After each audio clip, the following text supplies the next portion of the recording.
माया के वश में आकर उन्होंने अपनी व्यवस्थाओं का, अपनी अवस्था का और अपनी शक्ति का ध्यान न देते हुए स्वार्थ की व्यवस्थाओं की तरफ भाग एक सोने के हिरण को देखकर लालाए। तो सीता जी ने इस समाज को क्या शिक्षा दी कि कभी भी किसी भी आकर्षण में नारी को आकर्षित नहीं होना चाहिए। आकर्षण उसके दुखों का कारण ही होता है और वो दुखों का कारण आज नहीं कल भोगना पड़ता है। उन्होंने समाज को शिक्षा दे गए। उन्होंने एक शिक्षा और दी कि नारी यदि अपने पति की बात को नहीं मानती तब भी अपने जीवन की दुर्गति की तरफ जाती है। राम के श्रेष्ठ मां जिन्हें भगवान का दर्जा दिया गया, ऐसी भगवान कहने वाले प्राणी की भी बात एक नारी समाज लक्ष्मी जो देवियों का स्थान प्राप्त करते उन्होंने नहीं मानी। तो विचार करिए इतने श्रेष्ठ होने वालों का भी क्या हाल हुआ। तो आज भी मानव समाज इस बात का ध्यान दे और अपने कर्मों का वास्तविक परिवर्तन पर भी ध्यान दे कि वक्त के समय से संविधान को न मानने वालों की क्या दुर्गति होती है। क्योंकि जो परमात्मा सो निराकार जिसे हमारे वेद शास्त्र प्राण भी मानते हैं, बल्कि उसका नाम अनेक अनेक विशेषताओं से कोई आसक्ति कहता है, कोई निराकार कहता है, कोई अखंड ज्योति कहता है, कोई प्रकाशवान कहता है। अपनी अपनी भाषाओं में लोगों ने उसके नाम और रूप का वर्णन अलग अलग किया। कोई ज्योति कहता है। उसका एक संविधान है। उस संविधान का पालन मानव और देवताओं को करना।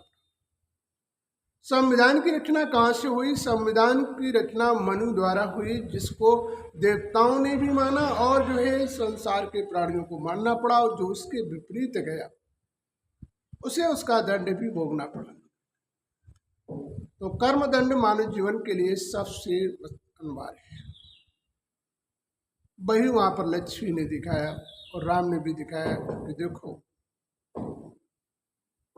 जब भी आपस में मर्यादाएं टूटती हैं और मर्यादाओं का पालन नहीं होता है तो उस समय समझ लो कि दुखों का आना निश्चित है। आप ऐसे गड्ढे में जाओगे जो बहुत समस्या और जीवन में दुखों का सामना करेंगे। तो रामायण हमारी यही सिखाती है कि वास्तविकता का जब हम पतन करते हैं तो हमें जीवन में दुखों का सामना करना पड़ता है, और वास्तविकता को जब तक तुम नहीं छोड़ोगे तो जीवन का परिवर्तन नहीं होगा। तो वास्तविकता का परिवर्तन करना तुम्हारे जीवन के लिए बहुत बड़ा है। और जब वास्तविकता छोड़ के तुम अपने जीवन का परिवर्तन करोगे तो कभी दुख नहीं आए। वही स्थल छोड़ा, उसका परिणाम उन्हें भोगना। हमारी रामायण एक बात और कहती है कि जब तक करो, राम ने कहा है सीता जी से, जब तक करो अग्नि में बासा तब तक करे रे छाछर मास।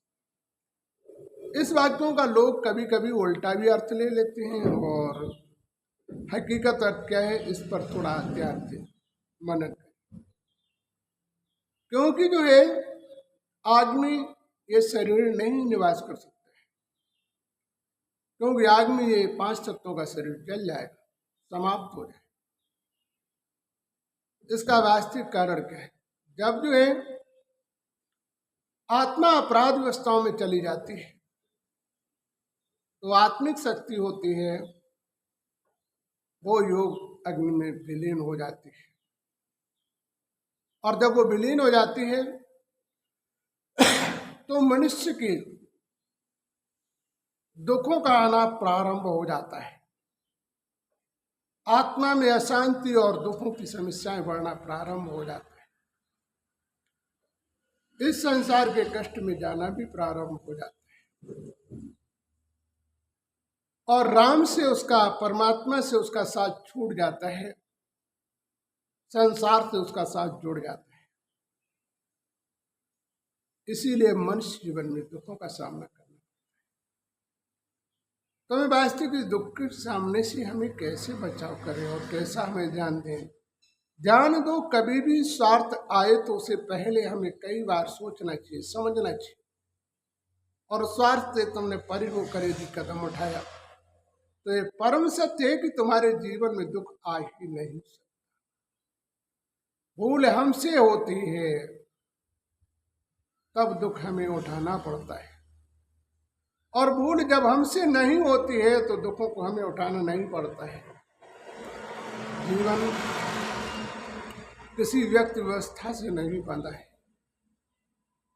जीवन मनुष्य के स्वयं के कर्मों से बंधा है।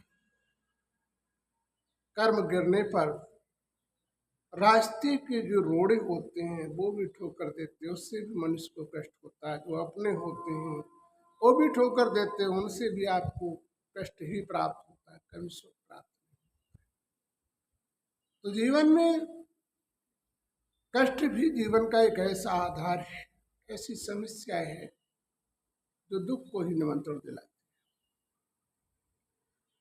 इसलिए हमें अपने जीवन में कष्ट व्यवस्था से ऊपर उठना चाहिए, अपने जीवन की व्यवस्थाओं को देखना चाहिए जिससे हमारे जीवन में कष्ट ऐसी समस्याओं का सामना न करना पड़े और जीवन मेरा शांति से शांति की तरफ परिवर्तित हो जाए। जब हम ऐसा करें तभी जीवन में हमारी खुशहाली आएगी और तभी जीवन हमारे योग्य बनेगा। तो परिवर्तन हमारे जीवन का एक बहुत बड़ा आधार है, उसे हमें बदल लेना चाहिए।